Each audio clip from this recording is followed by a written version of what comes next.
PvP people, like, I feel like once you're PvPing, like you're in the game, you're trying to figure it out. You're trying to get the best, because you want to win, right? I think that's just kind of like what makes PvP, like that higher level, so fun, is that it's just so hard to get up there, and you got to know everything about the game and how to play the game to win. Anything in life, if you really want to get there, you gotta try.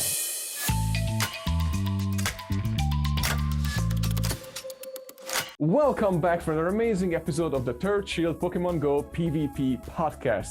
Ladies and gentlemen, I have the one, the only Poké Daxi joining us on the podcast. Welcome to the podcast. What is up, everybody? Thank you for having me. This is very fun. I always love hopping on a podcast. If you guys don't know me, I'm Poké Daxi. I'm you could say Pokemon Go content creator. I guess that's what we call each other nowadays. Yeah, guys, and you probably know him. Just the reason I wanted to bring this up right off the bat is because Poké Daxi is one of the fastest growing YouTube creators that I have seen on the platform. You just passed 200,000, right? Subscribers? Yeah, we're at 209 now. So we passed 200 about, like, I think 2 weeks ago, which is like insane in a year and a half on YouTube. That doesn't happen very often, especially in this day and age. And especially in a game that's been around for what, 6 years now, or something like that, 5-6 years? Yeah, 5-6 years. Like, the game has been around a lot. I think Pokemon itself is something that is generally, it's like a game I don't think it's ever going to go away. So there is that aspect to it. But yeah, a game that's like 6 years old growing like that, it's honestly pretty insane. I don't really believe it myself either. Like, it's crazy. And you're also on TikTok, and I believe you have about the same amount of subscribers as well. So what I want to ask you is, did you start on TikTok first, or you started on YouTube first? Yeah, so actually, yeah, that's a good question there. Most of my YouTube success probably went to people being more aware of who I am on TikTok. I started on TikTok because I knew TikTok, it's like the place where you can just go from like zero to hero in like, one video kind of thing. So I started on TikTok actually even before I started my channel. I started my channel in October of 2020. I think I was on TikTok September, maybe a month before. I started the channel pretty quick, but most of my content was mainly being put on TikTok, and that's where kind of like I blew up. We went up to like 100K in like, I think it was like 3 months or something like that, which was absolutely insane. And then all of that awareness, people being aware of who I am, kind of helped accelerate my YouTube growth, because people already have heard the name Poké Daxi, so they're more inclined to subscribe and view and stuff like that.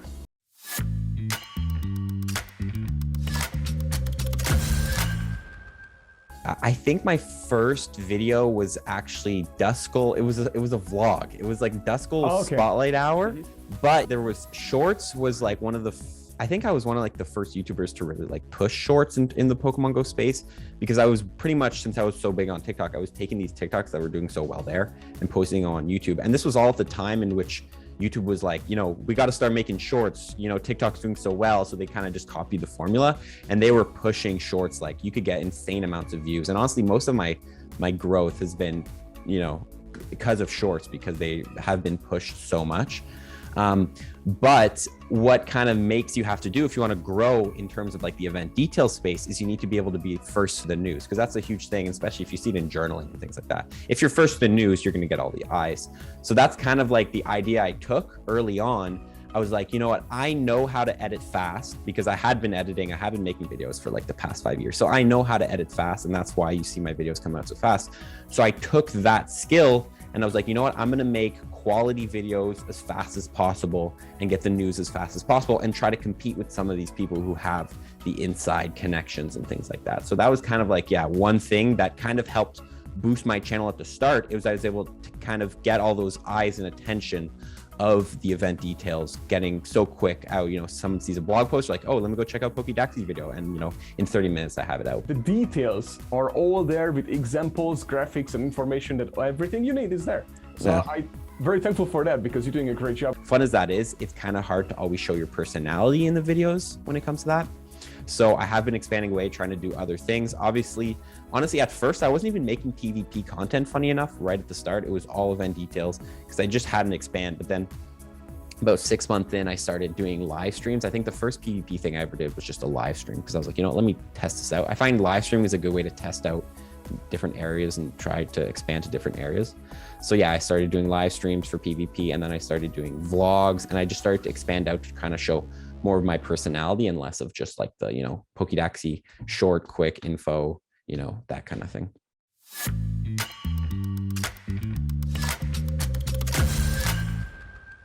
I feel like, and I don't want to sound negative or positive in either way, just my personal experience, but I almost feel like the PvP community is just on a different level compared to the PvE community. And I have nothing bad to say about the PvE community, but the PvP community is involved in PvE and PvP more, I feel like, than just in one side of the game. So they have like a bigger circle of understanding. And I feel like they are like almost like the bridge between the PvE and the PvP to make this a bigger success in the future. Yeah, I think it depends on like your level of involvement, right? It depends on how you want to play it. The PvP people, like, I feel like once you're PvPing, like you're in the game, you know, you're trying to figure it out. You're trying to get the best because you want to win, right?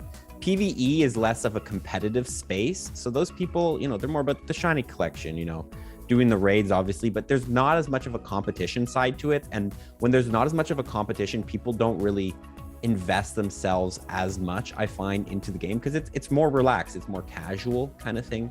So that's kind of like how I feel for all of that. And honestly, I'm excited for the future because I think that it's the timing. Like the PvP community is huge, and also I think it only started PvP. Do you know when PvP was released in Pokemon in terms of Go Battle League? Yeah, it's about a year and a half, basically. Yeah, almost when you started creating content. Yeah. I remember actually. I remember the exact around release, but like I feel like the timing of it has been awkward because PvP community was kind of born in COVID. So that now that, you know, obviously things are slowly opening up, we're gonna see probably way more events like we saw with this thing, because it was just that you couldn't do events when the PvP community was born. Before COVID, there was plenty of, you know, well, I don't know if plenty. There were Safari Zones, there was Go Fest and all that stuff. But now I think we're going to be seeing a lot of PvP events going down all year, but then also a lot of PvE events because of the fact that it was just all about the timing, and the PvP community was born in a time when events were not really able to be made.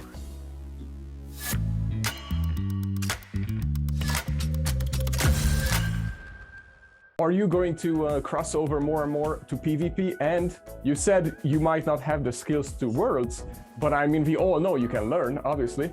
So is that something you think you're passionate about and you might pursue?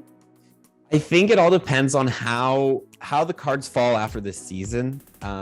Obviously we've seen the interlude season, a lot of it's all going to depend. And I think that's like for a lot of people, what I've heard in the community is like, you know, am I going to stop playing PvP? If things don't get fixed, it'll like, you know, it's not going to be enjoyable, and you want to do something enjoyable. So if PvP is able to be fixed, have more consistency in the gameplay, and you're able to learn more without having, you know, all your stuff go out the window because of lag and things like that, I definitely think it would be something I would be interested in. I am still learning in my chat when I'm battling. I'm always learning. I think me and Dan Ottawa are supposed to, this season he was supposed to help me push for legend, but obviously this couldn't happen. So actually next season that might happen, where we might do a little collaboration video.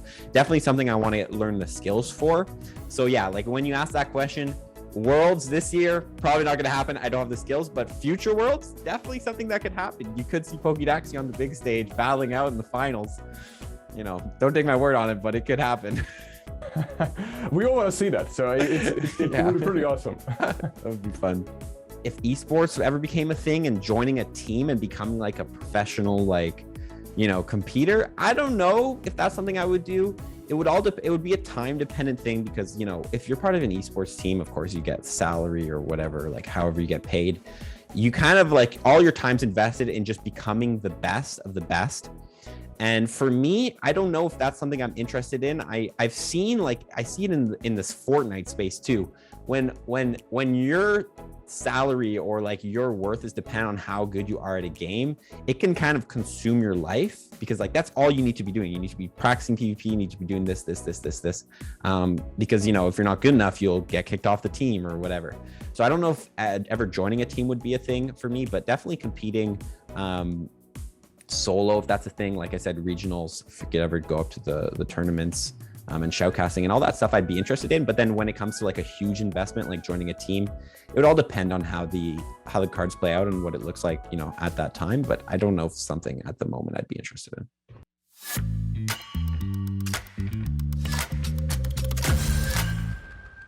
What I see is that lots of players complain about, you know, that the legend is too hard to hit.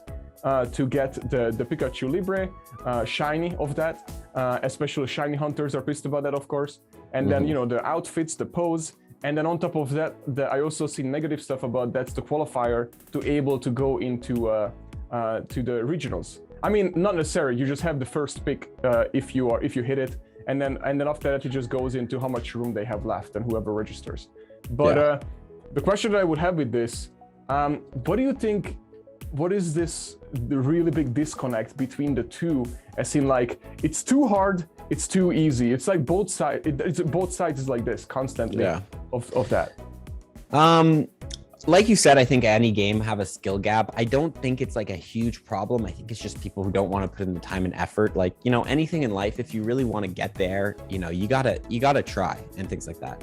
I think where the main issue comes in is when it's not your skill being held back, it's the game itself and the kind of like the lag issues. And I think a lot of people, I think the main maybe disconnect that comes with it is that people just give up because the game is lagging so much and they're like, oh, let me push for legend. Oh, today I lost 5 games because of lag, you know, and then you just kind of give up. I think a lot of people would be more motivated and you'd be seeing less of a disconnect and a lot of more people hitting legend if the game was just purely based on skill and all you had to do was just, you know, practice every day, play every day, watch videos to just get better, and you'd be consistently winning these battles. I think there's a lot of inconsistency when people train and practice. They train, practice, but then they don't win the games because of the lag. So I think that's mainly where the disconnect comes. And for anyone saying like it's too hard and things like that, yeah, it sucks. You don't get the shiny Pika Libre, but in the end, like, you know, you got to keep some things exclusive. And I think that's just kind of like what makes PvP, like that higher level so fun, is that it's just so hard to get up there and you got to know everything about the game and how to play the game to win. I 100% agree with that, because I mean, lots of times it happens. And when you say lag, guys, I also want to clear out that it's, you know, when Poké Daxi meant lag, it's not necessarily just lag. There are so many other issues. It's just easier to say lag and everything under one general issues. Exactly.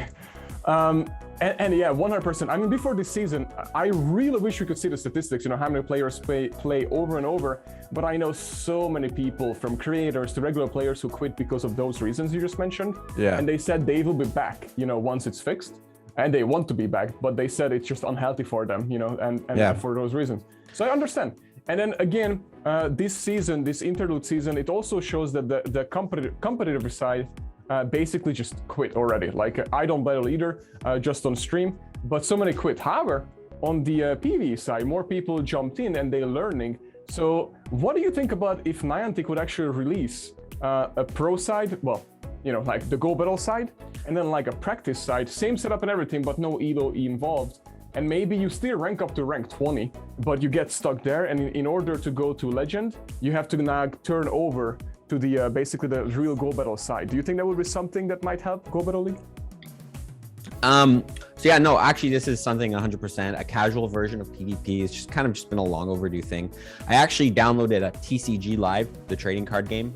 They have a new updated, like they changed it from live or online to live so that they can have it on the phone and then on desktop. And what they have in there is they have a ranked version of gameplay in which you can push, obviously, for whatever, they have their own ranks, but then they have a casual version of gameplay, which is a gameplay that you just play it and, you know, nothing happens, you win, you lose, whatever. And then also they have like a battle pass, and we've seen a battle pass coming in. So I think that's like a great model there that you can see already the Pokemon Company is doing on the TCG side. That could be something that definitely should be implemented into Pokemon Go, because I've seen, like you have, maybe you have, a lot of more people have been coming in, even my moderators who've never PvP before, because they just mod my streams and I do all sorts of streams, right? But they're getting into PvP. They're actually pushing, they're trying to get to rank 20. They're practicing, they're learning the Pokemon, learning the movesets and things like that. And I think it's great. A lot of more people are inclined and to kind of like play, because there's less of like skill involved and less like stress involved. They can go back to Fortnite. Like in Fortnite right now, they removed building, and there's so many more people playing the game because there's less of that, you know, friction barrier to entry, because you don't need to learn how to build. You're just playing a first person shooter. Like in Pokemon Go here, all you're doing is just playing. There's no stress to it. You're just kind of, you know, whatever happens. And there's less friction in learning the skills, because there's no stress about it. What do you think about this little gap that we have just to start to compete? I think there's pretty big gap. I think the main issue is that like you can't get any Pokemon anytime. Pokemon Go is like fully event based. So if you want an Azu, you're gonna have to wait for an event that's spawning Meryl, and who knows when that is. We don't know when that is. So I think it takes at least, I'd say at least, you know, 6 months from starting, or 3 months, whatever. It depends on how the events are going out. But to actually get like maybe a team of 3 like meta Pokemon for one of the leagues. So I think there's a huge barrier to entry. I think the solution to barrier entry, like we talked about before, would be some sort of casual play. Reason being is obviously you could have the casual play, and then in the casual play, you could choose Great League, Ultra League, or a Master League. So you could play any league whenever you want, kind of thing, not what the current league is. And the reason I say this is because I think most people, and the most accessible is always going to be Great League. It's the easiest, it's the cheapest. And whenever there's like a current rotation that Master League is like the only option, or, you know, these more expensive, like Ultra League is the only option. Ultra League is pretty expensive in itself. I think that becomes like a huge issue, because anyone who just started the game is not competing in PvP at like high levels. Yes, you can play a couple of matches, but you're still going to struggle. Lots of times the people at the raid hour, they bring it up that the reason why I don't PvP because it's boring, because all you do is step, and the people who win are the people who win the lead, or people who have better Pokemon. So that's their belief, which I hate. And it goes back to what you just said. It seems so simple on the surface, and like that's why I think people say that. They're like, oh, you know, it's just so boring, it's just whoever wins the lead. It's so much more complicated than that. Obviously you can be at a huge disadvantage if you lose the lead and you have a bad team and your team's not set up. But if you have all the things in place and you understand, you know, how to catch moves, how to, you know, conserve your energy management, how to bait shields, all that stuff, it would be a lot better. So I don't know, like they should add some sort of tutorial, and then maybe even like a basic tutorial, and then, you know, maybe once you're ranked 20, you get an advanced tutorial so that you can start pushing, and it gives you kind of like these advanced techniques. And I've obviously made videos on these topics.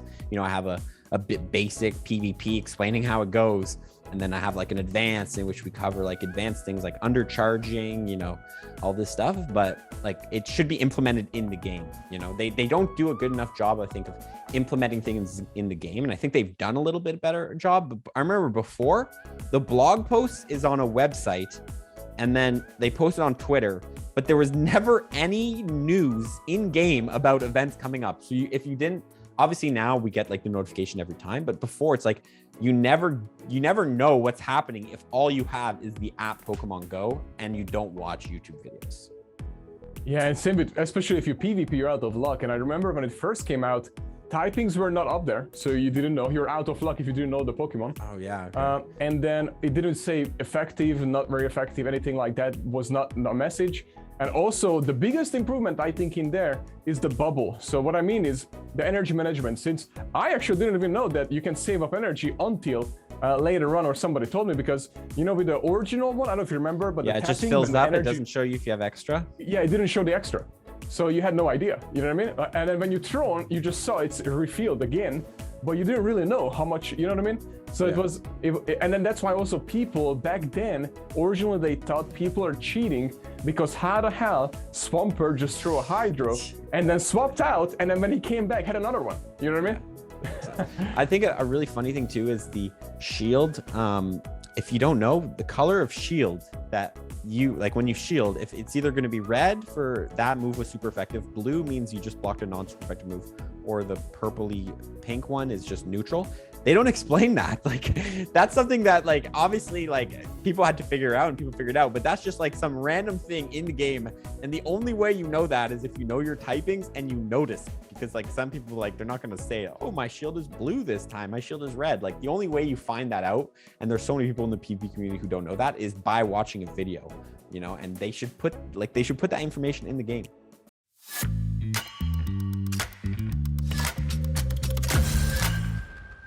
When did you start actually Pokemon Go playing, and then how on earth you decided that that is what you want to do to create content on? Great question. Love answering this question. So I started Pokemon. Let's start with just Pokemon itself. I was, I think, 10 years old, young. My first ever game was Pokemon Pearl, and then my friend would get Diamond, and you know, you trade with your friend, all that stuff. And I did play Ruby. What's the one before that? Ruby and Sapphire, I think it was Ruby Red, I'm not sure. Because you could have like the Game Boy, you could put it into your DS. But then I played every single Pokemon game up to Gen 8. I skipped Gen 7. But in terms of starting Pokemon Go, I was I think one of the like I remember when it first came out. I think I was like the first day I had it, or maybe even the day before, because I think it came out like a day before for some people. There was a beta. I don't even remember, but yeah, day one I started playing. Played for about two months, I would say. Like all that summertime was when people were playing Pokemon Go. It was like super hype. I remember 2016 Pokemon Go, best time of my life. Maybe not best time of my life, but a really good time in everybody's life. The world came together. And then I stopped. I don't know exactly why I stopped. I think it was just that like there wasn't like you play it, it's fun, but then like after a while it just becomes like there was not a lot to do back then. You could go into gyms, you could catch Pokemon, but even then Pokemon were pretty rare. Like you didn't see a lot of them. And then I stopped playing, and I pretty much just stopped, and I never really kind of picked it up back again. There was never like a trigger that was like, oh, maybe I should re-download it. But then the pandemic hit.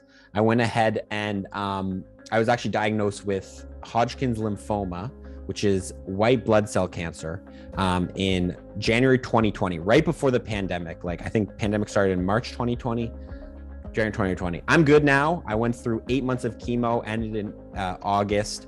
But during those 8 months of chemo, like right, I think 3 months in, March, April, 2 months, 1 month into the chemo. I don't remember exactly. I started Pokemon Go. Everyone was at home. They were kind of just sitting there doing nothing. People would go on walks, at least around here in Canada.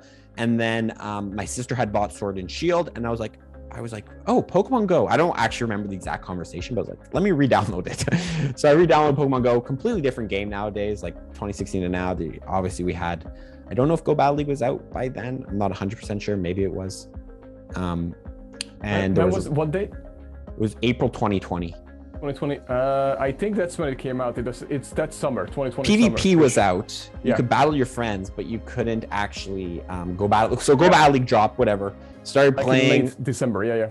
Yeah. So I started playing, and it was like, it's crazy fun because like, especially when you have a new account, people know this, but like every catch is a new dex entry. It's like the best time of your life because you're like, oh, new Pokemon. Started playing, and obviously I knew Pokemon how it worked, but like this was all I could really do because I was doing chemo, so there wasn't really much else I could do. Like I would go to my treatments, and then I would just kind of play Pokemon Go. So I pretty much spent like, I'd say 8 months, 10 months just playing the game. And when you play a game for 10 months like that, it's all you do. Like we were talking about before, you start to learn like the ins and outs. I was watching videos, learning about the game as much as I could.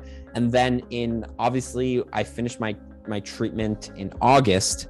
And then in September, I think it was September. September, I started the TikTok account because what I was doing is I was looking at all these other YouTubers and I was saying, hey, I have the skills. I have the video editing skills. Kind of throwing back, I had been editing for 5 years. My main daily job, by the way, anyone curious, is I do video production. I do music videos sometimes for a local production company, but I've pretty much been doing video since 2017. So I was like, I have the skills. I know the game because I had just played the game for 10 months in a row. Let me start making videos. And that's pretty much how Poké Daxi was born. Started obviously on TikTok doing short form videos because what I found a lot it was a thing a lot of YouTubers did. And I don't know if it was just because this is kind of how the content in the Pokemon community kind of evolved, but it was all long form content. It was like these 30-minute videos and then in there something happens, but it was like these pretty much every YouTuber was just kind of doing like full vlogs. And I was like, you know what? Especially when I was watching videos, what I felt was like, I just wish that I could just get what the title says, you know, if the title's about this, give me this as fast as possible. So that's pretty much like the main focus of the channel. How it started was getting people info as fast as possible. And I did that through shorts, through TikTok. And then obviously, like we mentioned before, the channel has evolved since then. Now we do PvP, we do vlogs, we do reactions, and we're just working on expanding. So yeah, that's kind of like the origin story of Poké Daxi and how it all came together.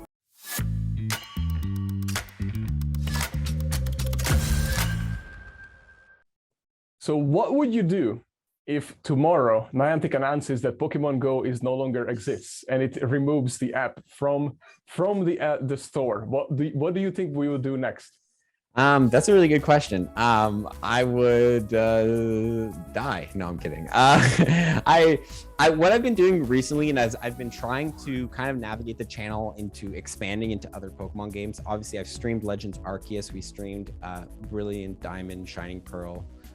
And I've been trying to kind of like I said before, I think streaming is a great way to kind of slowly hop into that other thing.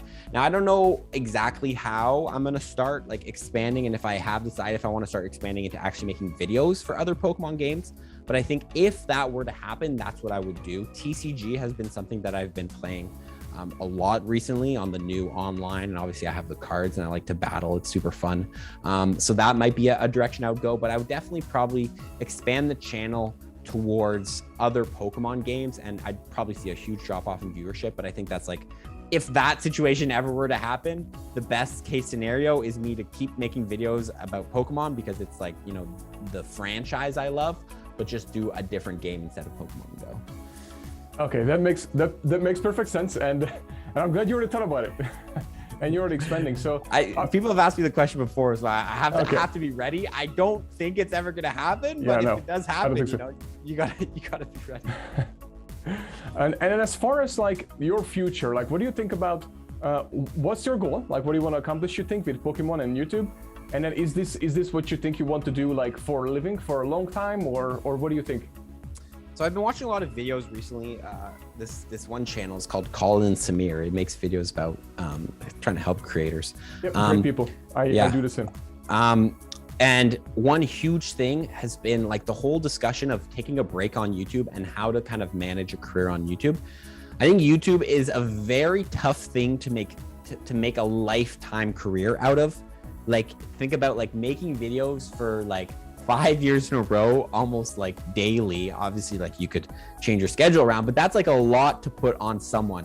Even if you have an editor, that's still a lot to put on someone, because you have to constantly be making videos, especially in a game as active as Pokemon Go, where it's not like, hey, you can bulk record 5 videos and then like let it play. Maybe in the PvP community, that's something you can do, but still, leagues are always changing. You got to stay relevant. You know, you got new events and things like that.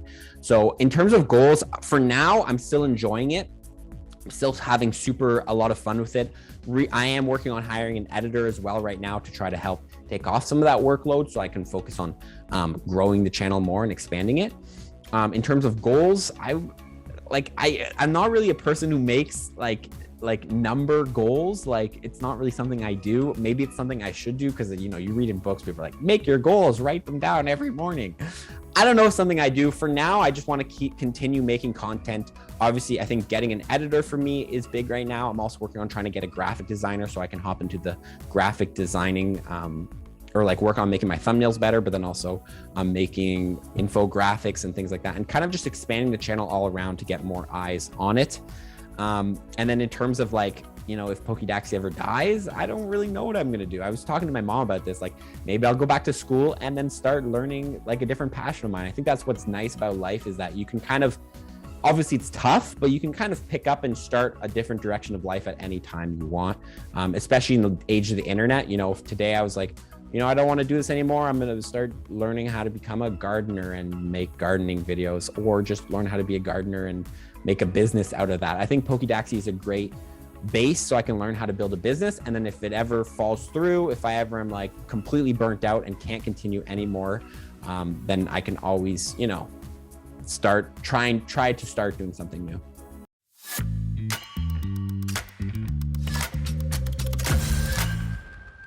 A little bit of league introduce the battle pass. Obviously, it's a free thing. Right now, it's just a demo, so don't expect too much from it. At least that's my opinion on it. Mm-hmm. For the future, do you think it will have a price on it and it will give us different rewards, that way better than the current ones? Or how is that looking? I think there's plenty of different ways they could do it. First of all, of course, we're seeing you could do a simple battle pass that's paid. We already saw it with the Season of Heritage, had a sort of battle pass every month, which was obviously something you can do. Fortnite does the same thing. Call of Duty, plenty of games do the simple thing. But going back to TCG, one thing I actually saw in the TCG is they have a battle pass in there, but they actually have 2 different tracks. They have a paid track and they have a free track. Obviously, paid rewards, way better. You get better stuff. Free track, you get a little worse stuff. But that's maybe a thing that Pokemon could do to kind of maybe motivate more casual players to come in, because you're still getting rewards even though you don't have to invest this actual money into it. Have, you know, your paid track and your free track, kind of like we have now with like the reward track, but like in like 100 different rewards, and you have to win 100 battles or whatever, you have to level up 100 times. And I think that's probably the best way I think Niantic could drop a battle pass would be have a paid track where you get good rewards and then a free track. And they could even maybe throw like Pika Libre at the end of the free track if they or paid track if they want to kind of like, you know, bring down those eBay prices. Yeah, I like that, by the way. And not only that, but that could be the tutorial as well. So the quest that will pop up. Oh yeah, that's actually, yeah. Like, use a shield, catch a move with 1 HP or stuff like that. And then it only, you know what I mean? And it would be interesting because, oh, wait, I can do this? Or save or max out an energy or whatever. You know what I mean? It could be. I like that. The tutorial base, like having it. Yeah, that's a good idea. Yeah. And you get rewarded and you learn. You know what I mean? So it works. And then you said something about the rewards. So at the end of the season, yeah, with the battle pass rewards, it will be cool. So if you get that, if you reach to here or whatever when you finish the battle pass, then you get X, Y, and Z. So that would be pretty cool to get like those extra rewards that nobody else could get. Like they could definitely put some good rewards in there, get people motivated. You know, charge gems are obviously great things. Legendaries, they could even do some sort of thing like a guaranteed shiny Mewtwo. That would push some people. You know, if you put a guaranteed shiny Mewtwo at a free reward at the end of 100 for free, like you're gonna pull in all sorts of people. I could help with that. I'd be like, I make a video how to get a free shiny Mewtwo in Pokemon Go. That's 1 million views right there. You know, everyone wants a free shiny Mewtwo, and plenty of people are gonna be PvPing after that. Yeah, that would be. See, if hopefully Niantic hears this, because these are ideas we would actually. So yeah, I hate that you know, like there's lots of things going out and we get updates that we don't really want, including stickers, you know, and stuff like that. But stickers, not a fan. Yeah. Watch Go Battle League Season 12 reward will be a sticker book or something. A sticker book. But yeah, no, yeah, Pikachu Libre sticker. But anyways, I really hope that's not the case. But yeah, it would be so awesome. And then including the Stardust, if they up the Stardust rewards. But yeah, that would be a shiny Mewtwo. Imagine that reward, everybody would do that. And then what I would be awesome to see, like in any other game, including Pokemon Unite, which is, you know, right around the corner. It's Pokemon as well. They have a roadmap, so they know this is where you are with the Battle Pass, and then this is the end of it. So if you get here, you will get all of these rewards. And then people actually see what's in the future. Does that make sense? Yeah, no, 100%. I think if they do that, they should be clear about what you get. And I think a lot of battle passes, I think every battle, I don't know if there's a battle pass, but yeah, Pokemon Go does have this on the reward track where it's kind of like a mystery item kind of thing, which is weird. It would be interesting. What if Pokemon Go, imagine they like, every time you set up a new set, it tells you what your reward encounter is going to be. Honestly, I think that would just put more stress because people would see like a legendary, they'd be like, I gotta win 3 out of 5. I don't know if that's something to happen, but yeah, if they do a battle pass, 100% they should put what you get from each one. Yeah, exactly. All right, well, I don't want to keep you here all day. Is there anything else you would like to say, share to the community, or anything you're doing and you want to share, or anything whatsoever before we wrap this up? Honestly, just thank you for having me. This was super fun. I love hopping on a podcast. If you guys want to check me out at Poké Daxi, we're everywhere. We're on Instagram, YouTube, TikTok, Twitter too. So yeah, come check me out. Making videos every day, trying to expand the channel. If you have any video ideas, let me know in the comment section of my videos and I can make it happen. But yeah, that's pretty much it. Well, thank you so much. I really appreciate it. And guys, don't forget that if you're watching, you can listen. If you're listening, you can actually watch. And all the links to Poké Daxi and all the channels are below in the description or the information. So thank you so much for being here. Thank you.